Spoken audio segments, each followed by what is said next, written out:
Welcome everyone. I hope you can hear me okay. Welcome to another Q&A where I attempt to answer some of your many questions. So far we've been managing to keep up a bit better. We might even get to the end of the document.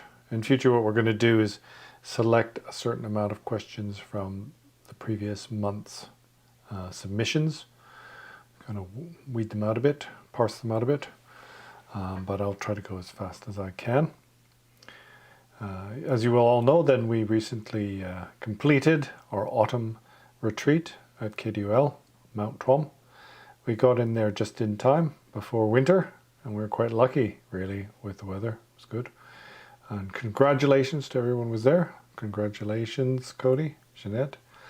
Everyone did really well. I was really pleased to see that what was a group of basically mostly beginners, and some of them absolute beginners, by the end of the week were able to sit for over 4.5 hours meditating, formal meditation, and sit quite well, really.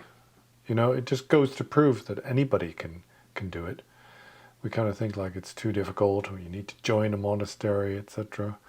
But you take a bunch of absolute greenhorns, truck drivers, etc., and throw them in a room, and after a week they can sit pretty good. So don't give up hope. So I'm going to go straight on to the questions. Just start off by reminding ourselves what we're in it for. Hopefully that's for altruistic reasons, to make yourself and the world a better place. Ultimately to achieve liberation for the sake of all beings, hopefully. So we've got an anonymous question from the United States. So some people choose not to reveal their names. And the question is, why is the noble truth life is suffering? So it's talking about the first noble truth of the Four Noble Truths. Why is it not life is filled with suffering? Would it be more logically appropriate to say the latter? Question mark. There are many moments in my life where I phenomenologically observed I am not suffering, but there are many moments where I am. Thus I would say that life is rife with suffering and not is identical to suffering. Any thoughts on the matter, Anonymous? Yes, to start off with, you're translating bhava as life, and it's not that. It's bhava means existence or becoming, and so this is really important. It's part of the 12 links of interdependence, and once you start creating karma, etc., and this creation of karma is based on fundamentally false identification of me and mine, then you create the causes and conditions for becoming. And based on becoming, then you have birth. And with birth, you appropriate the aggregates. That's the psychosomatic agglomeration of physical form and mental events. And that is by nature itself suffering. But remember, there's the 3 types of suffering. There's the suffering of suffering, which is good old suffering we all know. And if your statement is, why is it not life is filled with suffering? Well, that means life is completely filled with suffering, right? Well, it's not. We have temporary happiness, we have temporary suffering. Temporary suffering we generally identify with is the suffering of suffering. It's like if I stub my toe, or if I lose some money, etc., whatever it is. But there are 2 other types of suffering. There's the suffering of change, and there's the suffering of the composite. And the suffering of composite phenomena is a bit difficult for us to understand, but most of us logically can understand the suffering of change. For example, I just love chocolate cake, so it gives me happiness. And most children kind of think that, right?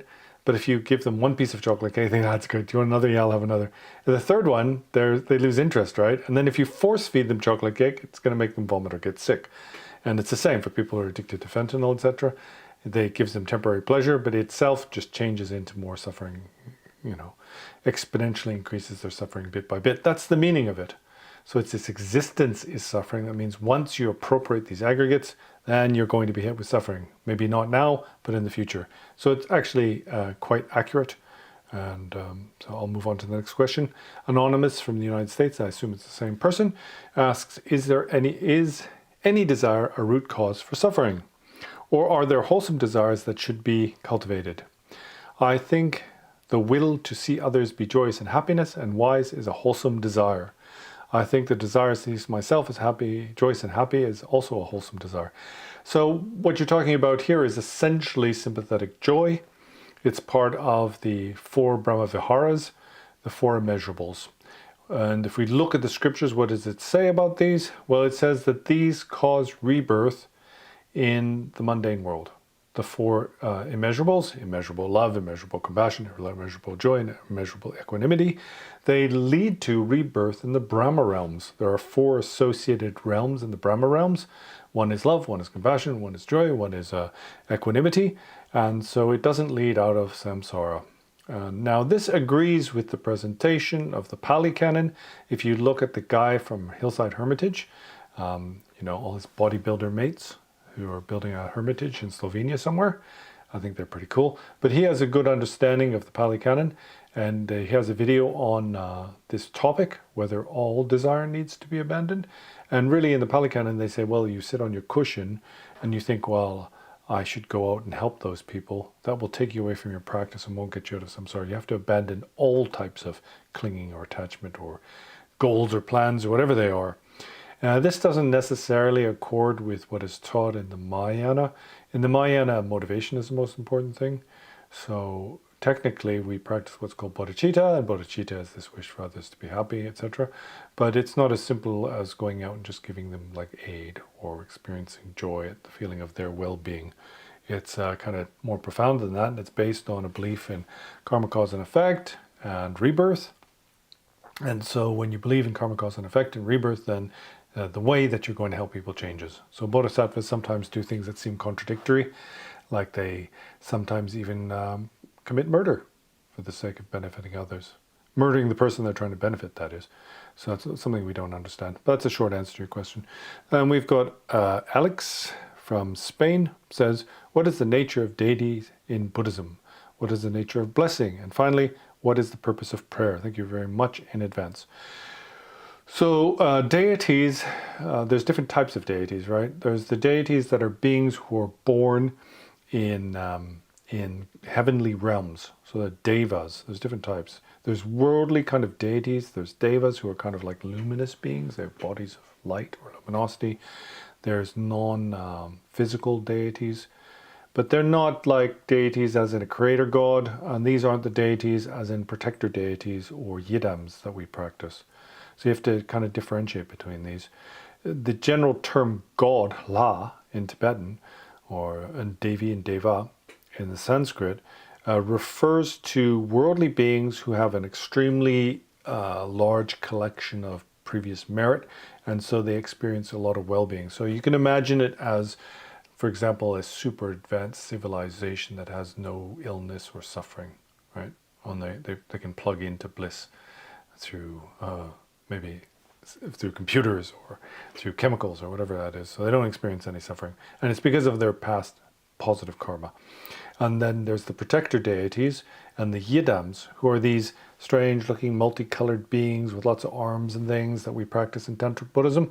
Well, those are manifestations of Buddhas. And ultimately what they are is manifestations of the own nature of your own mind. That's what we practice. These are qualities of mind. Enlightened qualities of the mind, not these sort of afflicted qualities of mind. But then you have to ask, what is affliction? And on this level of view, affliction is misconception, is identification, is seeing there to be a self, etc. And which is taught to not exist. That's actually a non-existent thing. Huge topic, I won't go into it. So what is the nature of deities in Buddhism? Well, there's two. There's these beings who have very good karma, who experience well-being. They're kind of like advanced extraterrestrial beings or super happy and wealthy people in this world, like emperors in the past who just had massive amounts of wealth and consorts, and they could be benevolent or not, doesn't matter. So what is the nature of blessing? Well, there's no true blessing. The Buddha said himself that the water I cannot wash away your sins with water. I can't take your negative imprints away from you with my hands, and I can't transfer my awakening to you. I can only teach you the path, and you have to travel that path on your own. So this notion that you can go bing and bless somebody is mistaken. Many people think this. It's very similar to the idea that if I take lots of magic mushrooms, then I will become more spiritually awakened. Logically, if that were the case, if either I could bless you, like take some water, sprinkle it on you and go, Om Sabal Sabal Shura Sawar Dhamma Sabal Shura Hom, or something like that, and then that would get you closer to enlightenment. Or if I gave you some ayahuasca, and every time you took that, you got closer to enlightenment, then the more you took, the closer you would get, right? And the question would be like, well, if the Buddha is so compassionate, and the Buddha has realized enlightenment as the most powerful and knowledgeable being, then why didn't the Buddha just bing everybody and make them enlightened? That's because he can't.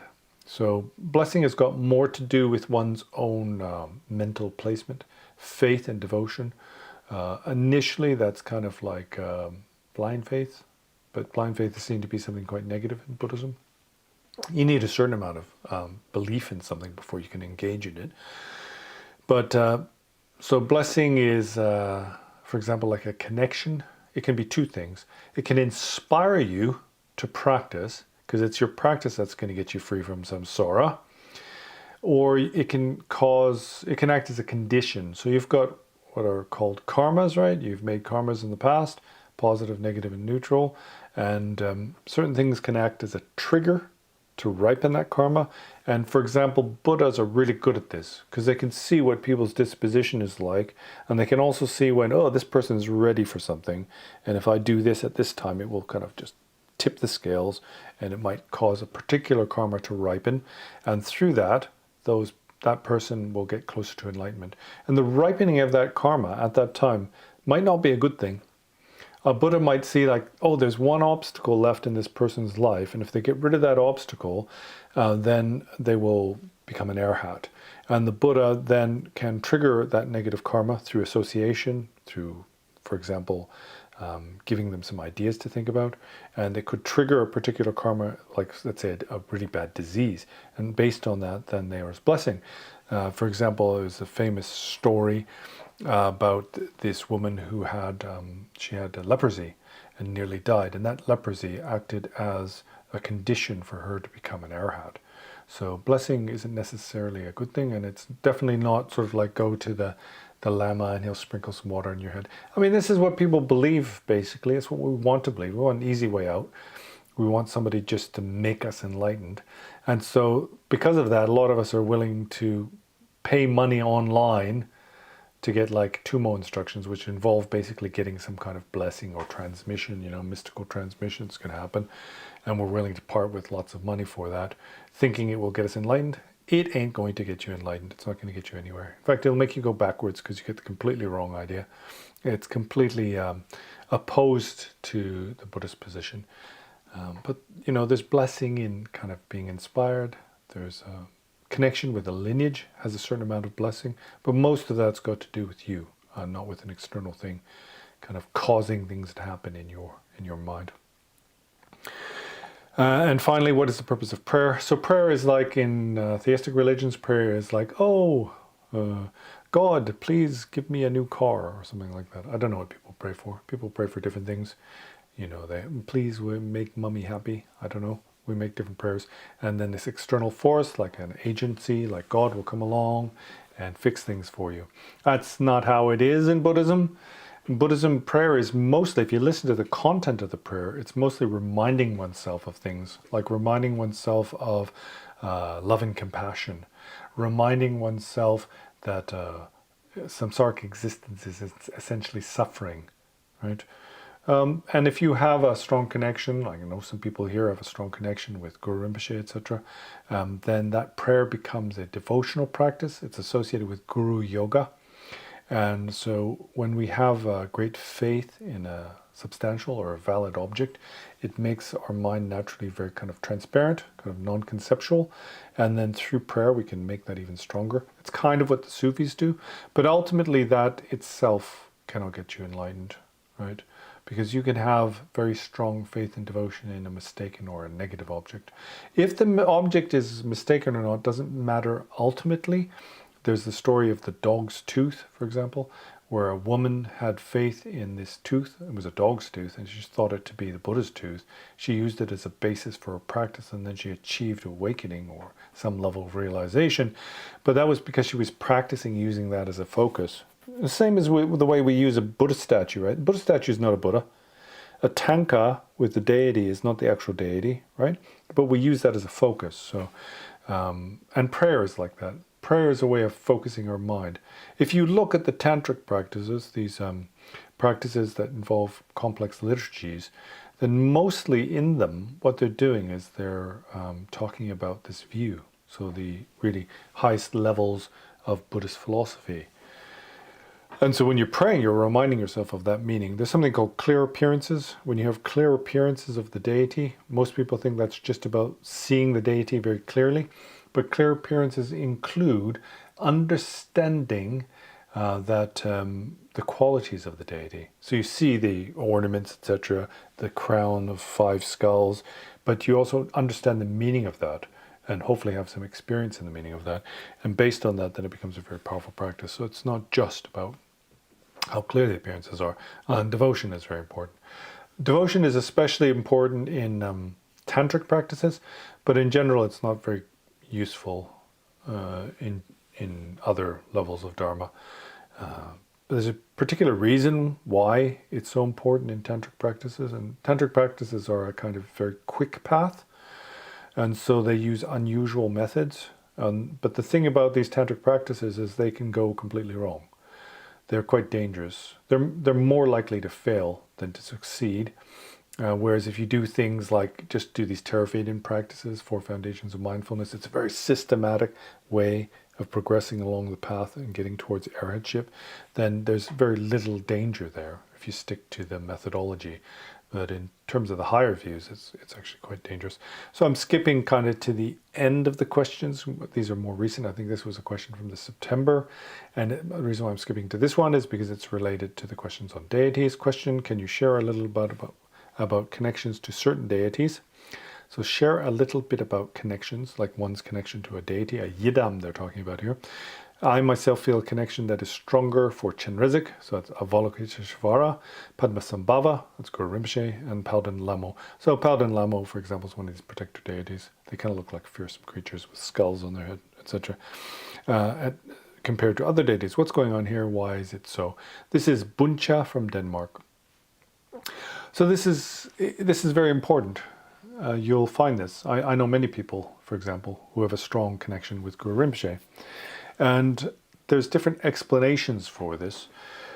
The principal one is that you've had a practice in the past.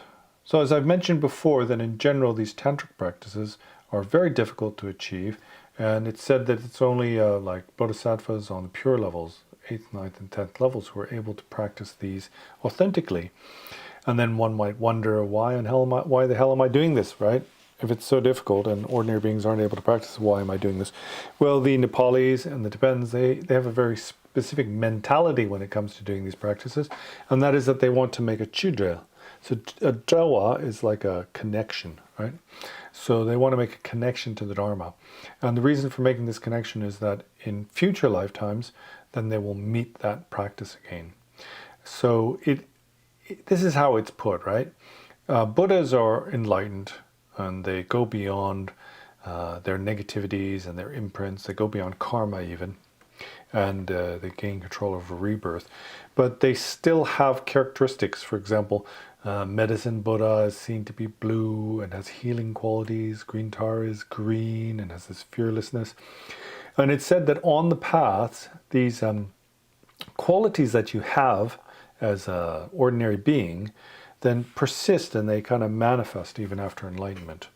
And it's because of karmic imprinting, but they don't affect you in a negative way. And so these different manifestations, then they carry these traits. For example, there's wrathful deities, but also for a particular deity, then there's wrathful forms and peaceful forms. What you have to understand really is that these are talking about enlightened qualities of mind. So we hear all these high views, right? We hear that there is no good or bad, that the kleshas or wisdom, etc. But the reason for this really is that all manifestations of mind are essentially what we call the nature of mind, or empty in nature, basically. And this kind of empty nature of mind is what we call Buddha nature. It's what we call awakening. But it's true for all experiences. The problem with experiences, the problem with mental processes, is that we conflate what is essentially a continuum based on past, present, and future moments, and we see it to be a real thing, like a thing that exists, you know. and like spans time and exists. Just like we see objects, everyday objects, we think of them as like moving through time, which is a conflation, right? It's a confabulation of the truth. So essentially everything is in this level of view, everything is enlightened mind, including these negativities. So these deities, they kind of represent particular characteristics of what we think of as ordinary activity, right? So there's wrathful forms, Tare is kind of fearless, etc., etc. Chenrezig has got oodles of compassion. And so we also personally associate with things that are relative to our own qualities, our own natural qualities. So there's two things. Through previous practice, then you have a connection with deities in previous lives, but also you have natural characteristics. Some people are very gentle, some people are quite harsh, etc. And in this way, then, you identify with particular deities. Like some people really like these kind of extreme tantric deities, or wrathful, or with many heads and arms and that sort of thing. And it's kind of an indication of their natural character. Okay, so that's probably all I want to say on that. So this is She-Wolf from USA. Oh, hello, She-Wolf. Well, good to see your question on here. When fortunate mundane things happen to you in this life, are you bringing up good karma? Are you burning up good karma, leaving just bad karma unpurified, and causing you to be reborn in lower realms? This is a very important question, because essentially you have to be careful about enjoying things. If we look at the lower levels of view, then the answer would be yes, you're burning up good karma. But you have to remember that there's three different ways of dealing with our negativity and achieving transcendence. That's abandonment, transformation, and direct perception. And in terms of like abandonment, then, for example, the Arhats, the Theravada monks, etc., then they live very austere lives, and they kind of separate themselves from mundane worldly pleasures, as is the case in a lot of monastic traditions, Christianity, etc., all over the world. You know, the Jains, for example. So they kind of they deny themselves simple worldly pleasures because they don't want to burn out their good karma, and then they also, with this kind of mentality, then many people also forego hardships, right? Ascetic hardships, for example. Some Christian monks beat themselves with a whip, that sort of thing. So in the kind of lower levels of view, then you could say this is basically the case. But in the Mahayana, so the path of transformation, then it doesn't have to be that way. For example, we have all kinds of practices. There's one very nice practice that everyone can do is, like, if let's say you're going for a nice walk in the country around here, there's lots of beautiful mountains, and you see a wonderful mountain scene, right? You know, and there's beautiful clouds and the sun rising, birdsong in the air. And then you can offer that experience up to the awakening enlightenment of all beings. So it's like you offer it to the Lama, often they say, or offer it to the Buddha or to the three jewels.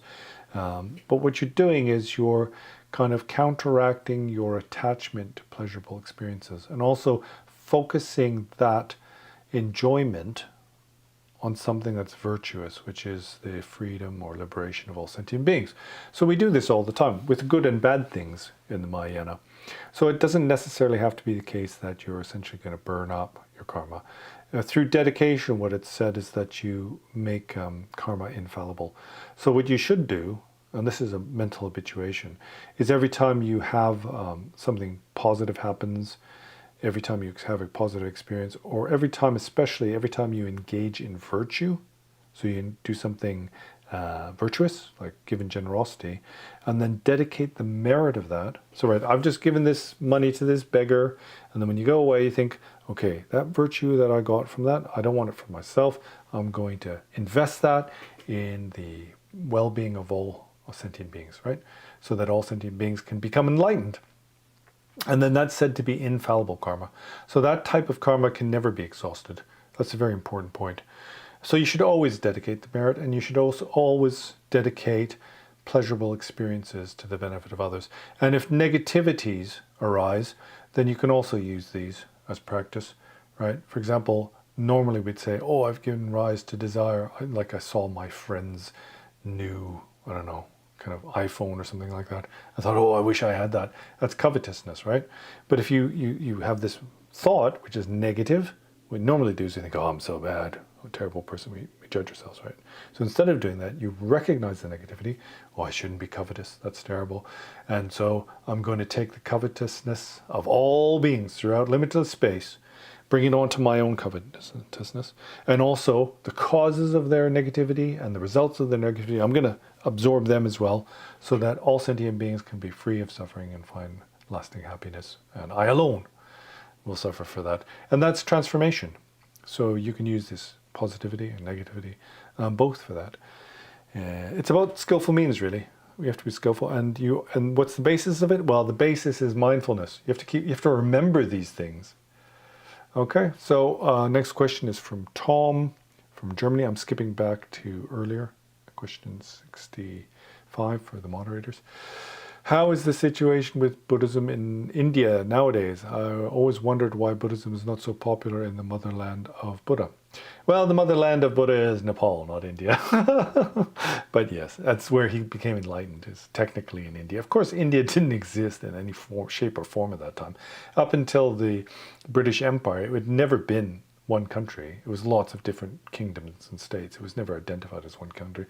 For example, when I used to travel to Dharamsala, there was this lovely cab driver, and he just didn't identify as an Indian. He said, oh, we've always been this sort of northern India. They've always been a separate place, and they were never one thing. And they have their own language, they have their own culture. They're kind of roughly the same. It's like saying all people in the Americas are the same. It never happened. So Buddhism in India, up until quite recently, then there was like less than 0.5% of people in India were Buddhists, mostly Muslims and Hindus. And then there was this kind of thing in the 70s, I think it was, Dr. Ambedkar. He was of the lower caste. He was an untouchable. And he is kind of a doctor. He's somebody who's very eloquent, and he's very learned. And he was looking at the social problem of the caste system in India.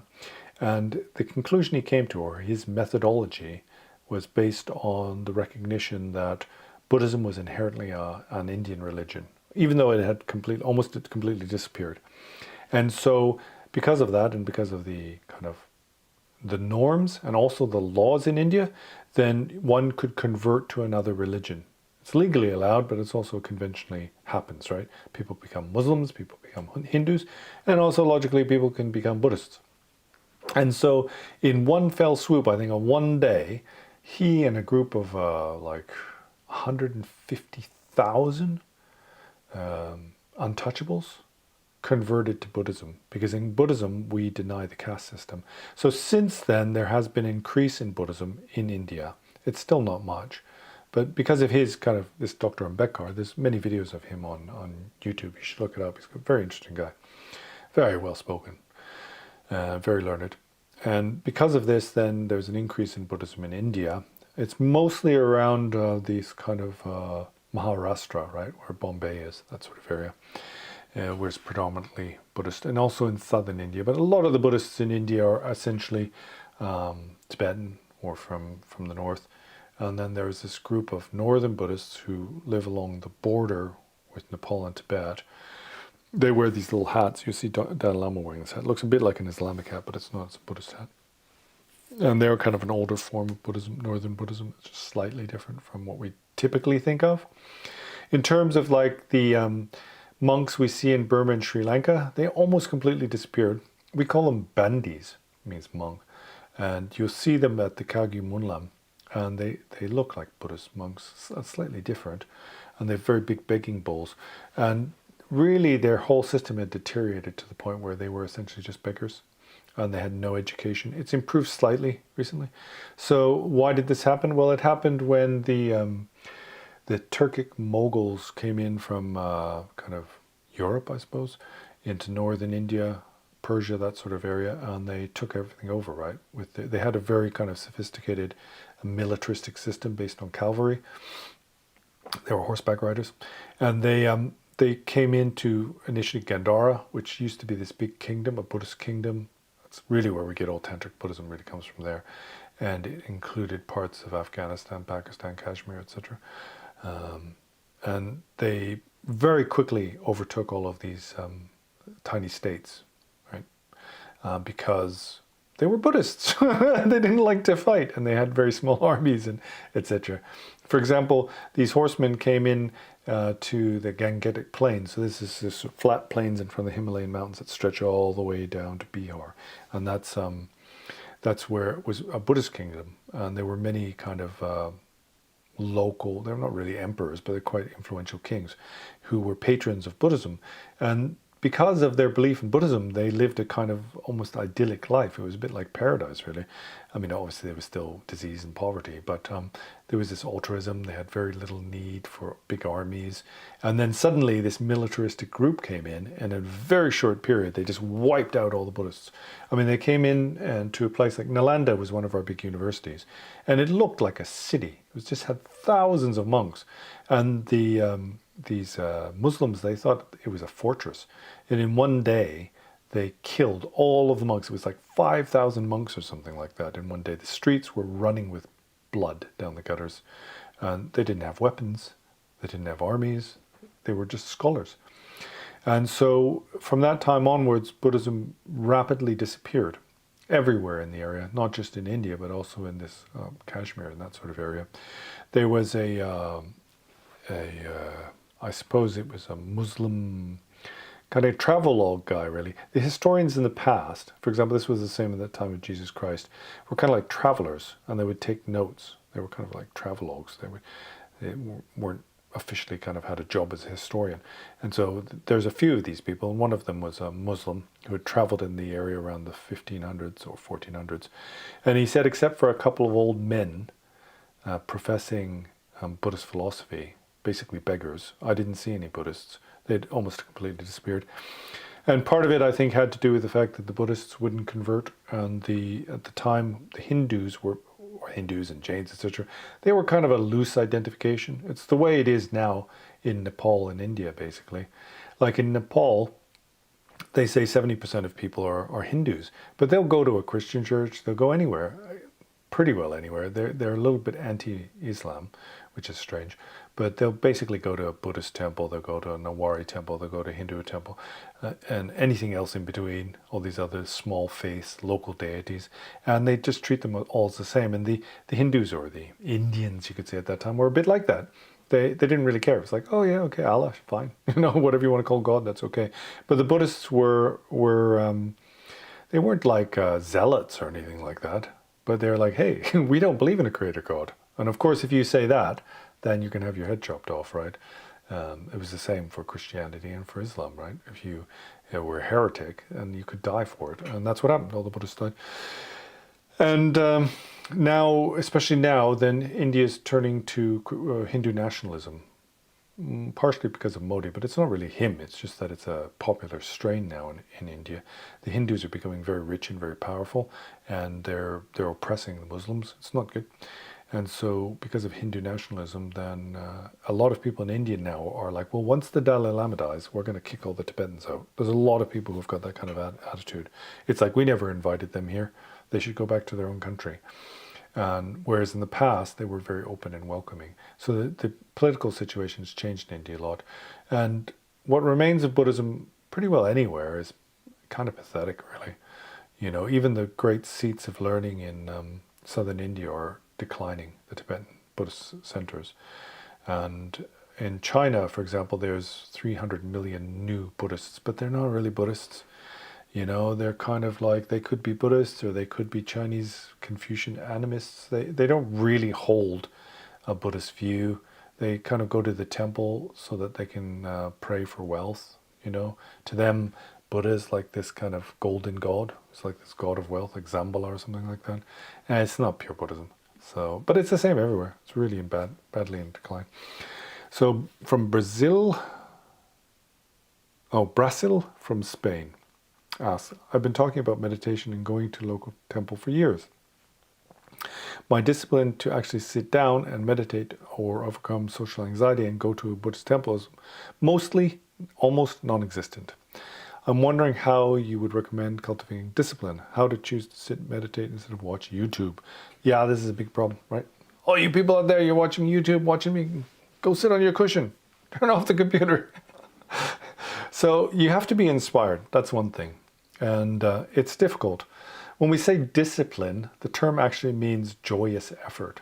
And joyous effort is based on kind of seeing the validity of the path and thinking, wow, that's so excellent. And then naturally you're going to do it, right? So for example, if you, and it's for good and bad things. Like if you're like many people here, they love fishing or skiing, that sort of thing. Very Canadian stuff, right? Playing hockey. And they have this, they think it's so wonderful. You'd never have to say, oh, be diligent, right? You should go watch the hockey game, be diligent, because they just love it, right? And that's the thing. This discipline, as we talk about in the Buddha Dharma, means that you just think the thing is so great. You see the validity of it. For example, you recognize, yeah, samsaric life is so much suffering. I think too much, and if I can just reduce my thoughts, then I'll be much happier. Then naturally you're going to do that. You don't need to be told to do it. You don't need to be encouraged to do it. So generally what they say is you need to kind of like study. But study doesn't mean just put your nose in books, because most people in the West, they don't like studying ancient scriptures. It's not just about that. It's to come to understand. And the problem for most people is they kind of like Buddhism. It's like a lot of people say, well, I'm not really religious, but if I were to choose a religion, it would be Buddhism. I said the same thing when I was younger. You know, I don't want to identify as being a religious person, but Buddhism is kind of appealing to me. So when you've got that kind of half-assed interest in the path, of course it's going to be difficult.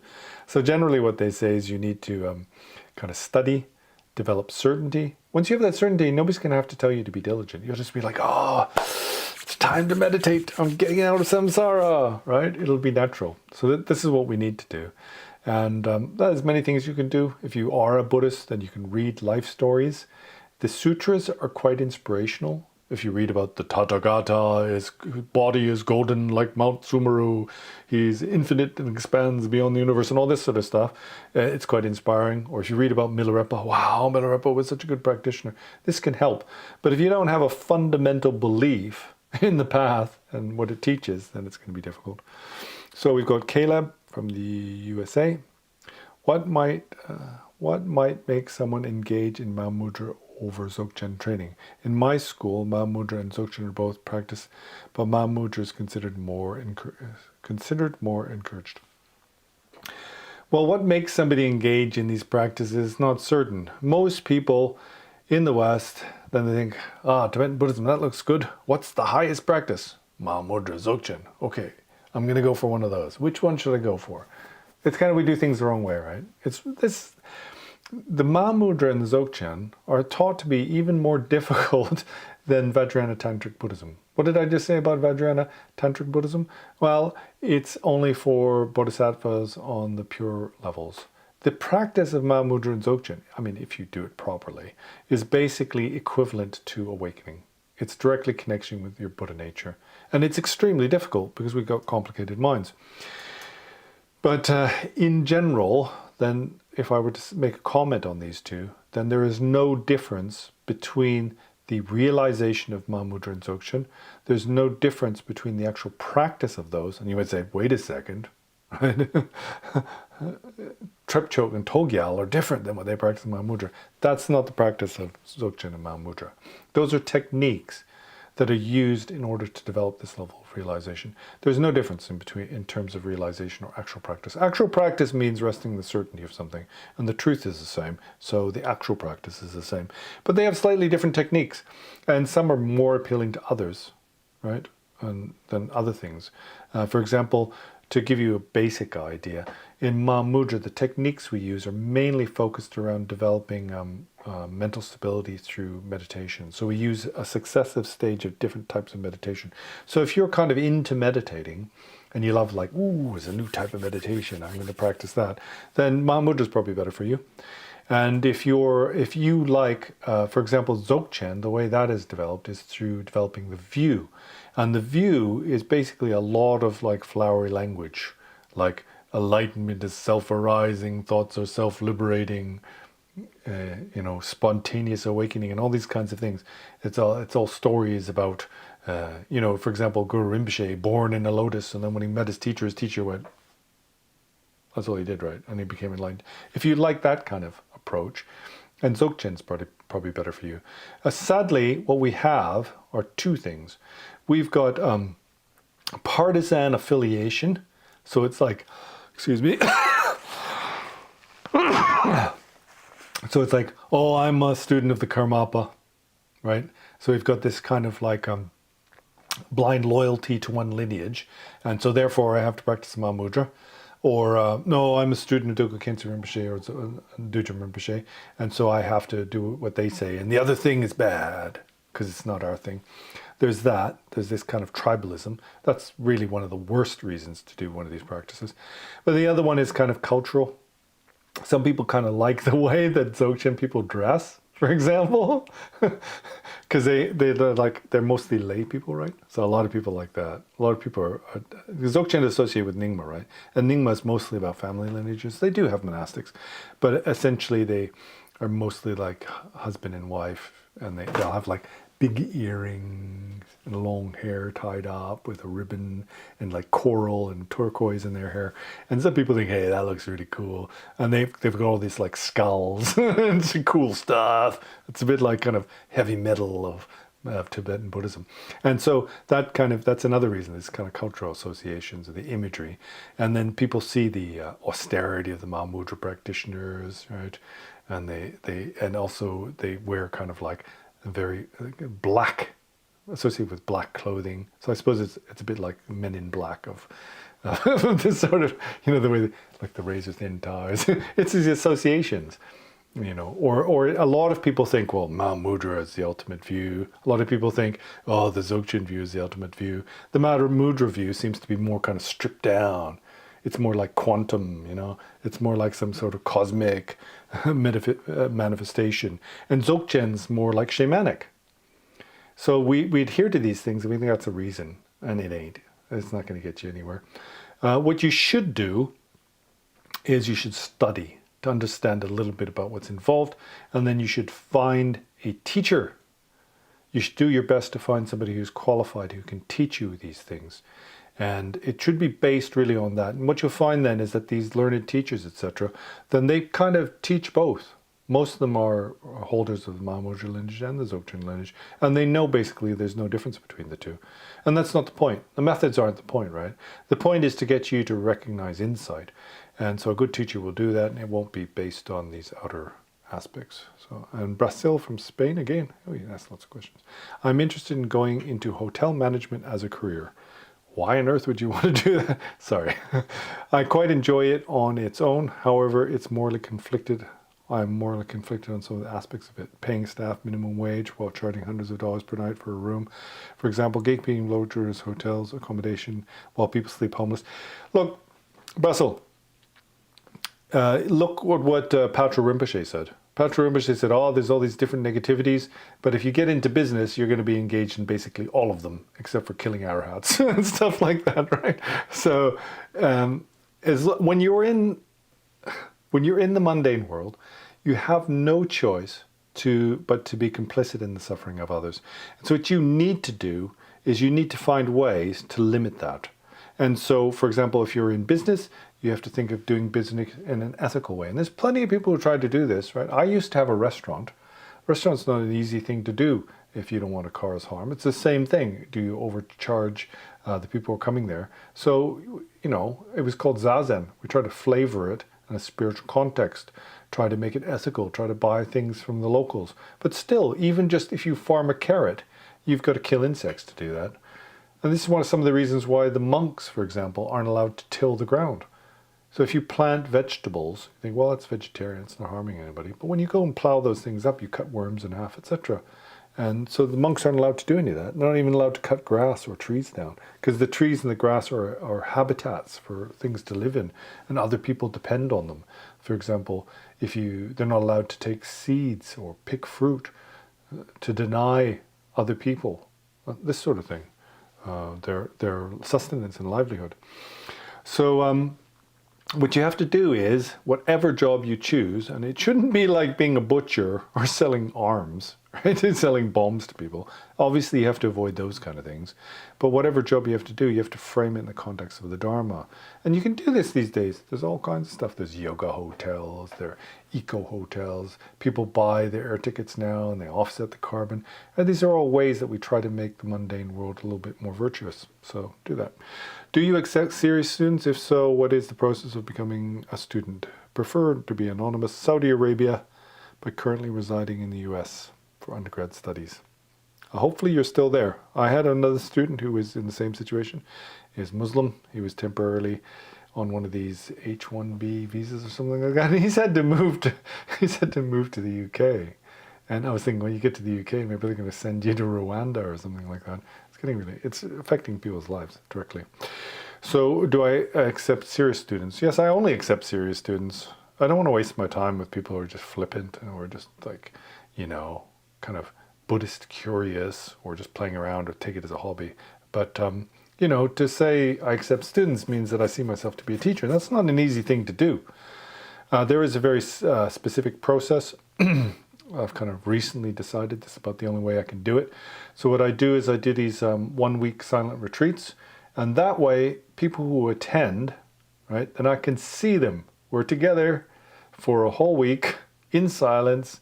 I see them day and night. I'm teaching them. I can see when they're meditating. I can see if they're falling asleep. I can see if they show up late, if they chit-chat, if they cause trouble. And so somebody who completes one of those retreats successfully, doesn't drop out, shows up on time, and then they can apply for a longer retreat at the Hermitage I'm building. And a longer retreat, by that I mean like a 3-month retreat. It's either 3 months or 45 days. There's 2 a year, or a 6-month retreat. And if they complete a longer retreat successfully, right, if they seem to be serious, but also they're capable of being in retreat and practicing, not wasting time, and then they can apply for a permanent place at my Hermitage. So it's going to be a graduated entry, and it's going to be based on me seeing with my own eyes what kind of practitioner there are. And it's not because I want to exclude people who are beginners. I'm doing these short retreats to help beginners. And we just had one, like last week or 10 days ago or something like that. And it was, some people were total absolute beginners. And by the end, they were all meditating for 4.5 hours a day and actually sitting quite well. We were sitting, for example, for one session, we'd sit for an entire hour as one block, right? And most people were able to sit well for 50 minutes. Even people who had never meditated really before, or only occasionally meditated in their lives. So I'm doing that for beginners, but in terms of what I'm building in my own Hermitage, in terms of who I'm going to give guidance to, long-term guidance to, then it's kind of targeting people who want to dedicate their time, all their time to meditation and are looking for results, right? I don't need to provide stuff for people who want to do 1 week yoga retreats. There's plenty of that. It's all over the place. Every country in the world. You can go to a wellness retreat. I don't need to do that. So I'm going to provide a certain amount, small amount of spaces, and you'll be supported. In the past, they say tu gu chu sum. So when you go to a teacher, a lama, then you ask for this tu gu chu sum. What does that mean? Your food, your clothing, and the Dharma. The way we see it is, we go to a teacher and we have to give them $3,000 for a week retreat, right? We have to fund their kind of lifestyle, their Dharma playboy lifestyle. And that's how we relate to the Dharma. It's transactional. But in the past, like 1,000 years ago in Tibet, the student would come to the teacher asking to be fed, to be clothed, and to be given the Dharma. That's what a teacher used to do. They're like a father. Milarepa went to Marpa and said, will you give me these 3 things? And Marpa said, I'll either give you your food and your clothing, or I'll give you the Dharma. Which do you choose? And Milarepa said, okay, I've got no choice. I'll take the Dharma. And so he had no food and he had no clothing. That's why he had to suffer so much. Marpa did that quite intentionally, but it's a long story. Minky from the United States of America says, what is your favorite kind of animal and why? Yeah, I don't have a favorite animal. Okay. In general, don't ask waste of time questions. I mean, it's interesting, right? But this isn't just like social media apps, Facebook and stuff. I've never really had favorite animals. So I've heard a Lama once answer this in this way. It's like, well, my favorite animal is a human because a human has the potential to achieve awakening. But it's not like that. So I'm skipping to question 101, which is nearer to the current date. I think it's beginning of October. Let me see. Oh, it's September. Okay. It's Bill from Portugal. Is insight into primordial wisdom possible for someone who does not give up worldly life to become a monk? Okay, so this primordial, you don't have to become a monk. Let's make that very clear. Everyone agrees, but in general in the Theravada and the Pali Canon, then they say that in order to achieve enlightenment, you do need to become a gelong, a bhikkhu. But a bhikkhu isn't just like somebody who is part of a religious order. Many people get this wrong. They associate monasticism in Buddhism with monasticism in Christianity, etc. These are religious orders, and they ordain to take service to God. It's not like that in the Buddha Dharma. The so-called monks and nuns, who are really mendicants, the purpose of that was like, okay, I'm finished with samsaric life. I got to get out off the wheel of samsara. And so I'm giving it all up. And that's what a monk is. It's somebody like, I'm a full-time practitioner now. I don't have time for the world. So that's what a monk is. And so you have to do that in order to become awakened, or to become an arhat, let's say, arhat in the Theravada tradition. But if you look at Zen and you look at Tibetan Buddhism, they say you don't have to do that. It's not necessary. Milarepa was a layperson. He wore a white robe. He wasn't a monk. But he had the most renunciation of anybody ever, right? So it's about that, really. So, but this thing about insight into primordial wisdom, when you use this term primordial wisdom in this context, it kind of indicates something like what happens in the Zen tradition. And when we talk about this, and this is universal in the Mahayana, then it's said that insight into primordial wisdom can happen spontaneously. They call like lightning flashes of insight. And also, if you look at the Mahamudra text, what it says basically is like anyone can have experiences of primordial wisdom, or the Mahamudra, whatever you want to call it. And in fact, they arise from time to time, but ordinary beings don't recognize it.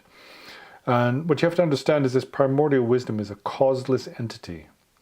So it's not something that's created by certain conditions. It's the ground state of awareness that everyone possesses. The problem is we're kind of too wrapped up in our narratives to recognize it. So under certain conditions, this will happen. And the conditions are actually, examples of these are given in the text. For example, one is when you sneeze. Another is at coitus, when you have an orgasm, etc. Others are like when you completely have non-conceptual moments. For example, if you were to have a really complex task, like a job, not just physically difficult should be, but also really complex. And so you're working really hard, like you got a deadline, you got to get this done, I've got no time. You do that, and then suddenly your job is finished, right? If you're a computer programmer, you hit bing, it all works. You think, thank God that's over. There's this moment of non-conceptual awareness, and that's what we call primordial wisdom. So that arises for everyone. The problem is we don't recognize it, and even if we have this feeling like, oh wow, that was something significant, then 2 minutes later we've forgotten it, and we're playing on our game station or whatever. We're back into online gaming and we've forgotten all about it. Next question, 102, I guess. Anonymous from Saudi Arabia, currently in the US, must be the same person. Lama, do you plan to offer more courses for the preliminaries and the Jewel Ornament in the future? I didn't have a chance to register for the current running ones. So currently I'm doing the Ngondro, and we're just about to start on the Mandala. That's on November 8th, I believe. And also we're on chapter 6 of the Jewel Ornament of Liberation. I will continue to do these in the future, but when I started new preliminaries is not certain. This is the second group that I think there's a second group. I started a second group this year, and then I've merged the two together. So probably it won't be till late next year or next year when I start the Ngondro. Jewel Ornament, if I teach it again, I will teach it again, but I don't know how long it's going to take. It's quite long. With sub-chapters, it's something like 22 chapters, and we're only on the 6th. So it's going to be a year from now. I will be doing some other teachings. For example, I was thinking of teaching the 7 points of mind training, which is the development of bodhicitta, something like that.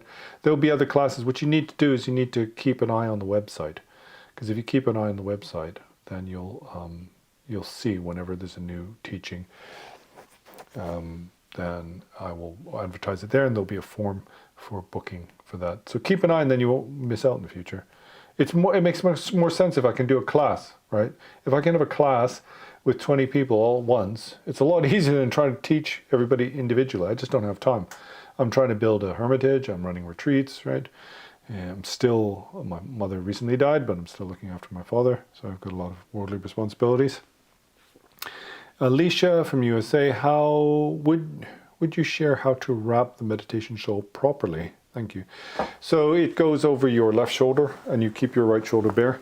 So if you've got like the shawl, you drape it over your shoulders, and then with your right hand, you throw the right side over your left shoulder, and then you just fold this one on top. Actually, if you're a monastic, then usually it's called a Zen, by the way. It's a bit longer. And you fold this section into 3 folds, but you don't need to know that. It's very simple. The thing is to have the right side off. It's a sign of respect. If you look at the sutras, then people would make a request to the Buddha. They would remove the clothing from the right side and then hold their hands like this in a show of respect. So that wasn't difficult. 104.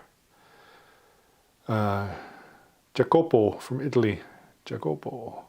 What do you think about Chogyam Trungpa? I've heard wildly contradicting takes on him, his successors, and Shambhala in general. Yeah, so very controversial figure.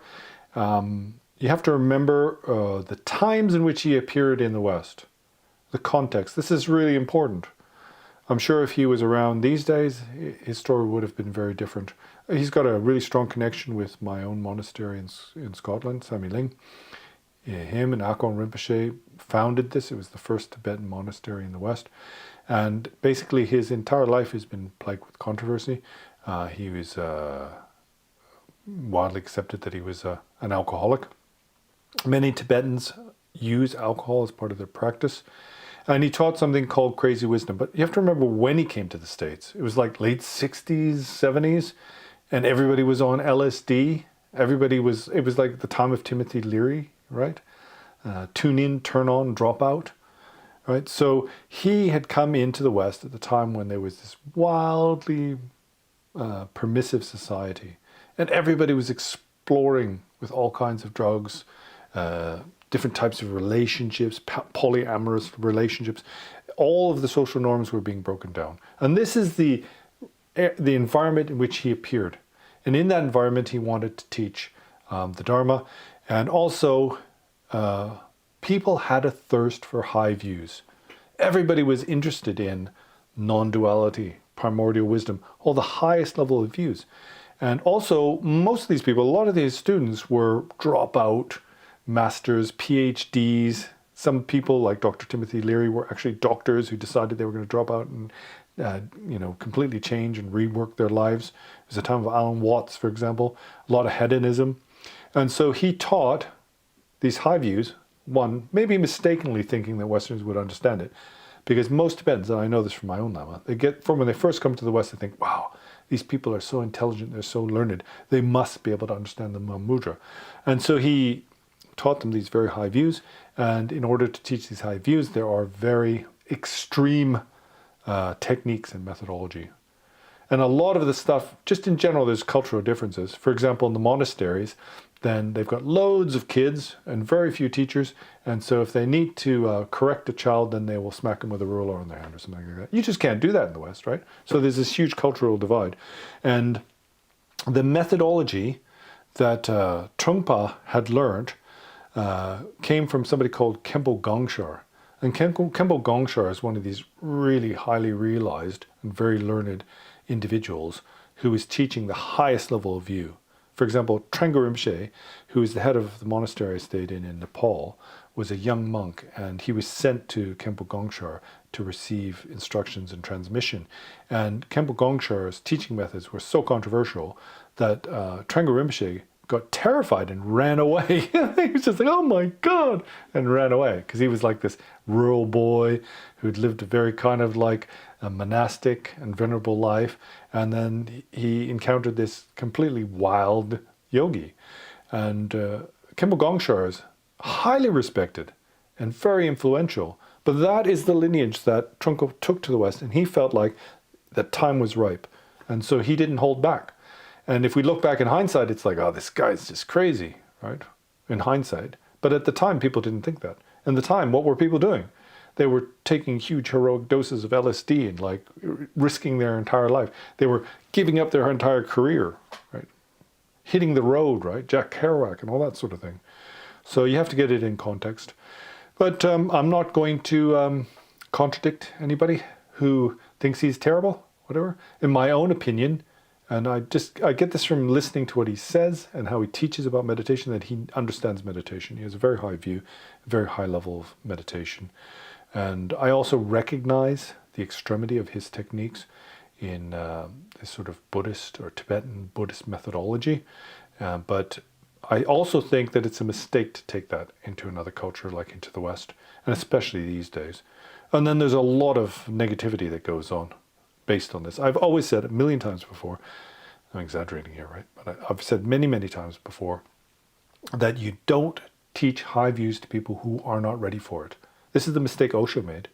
You don't just go and teach these really high views to 1,000 people, because there's going to be like one person in the whole audience who can handle it, and the rest of them will get it the wrong way and they'll get up to negativity.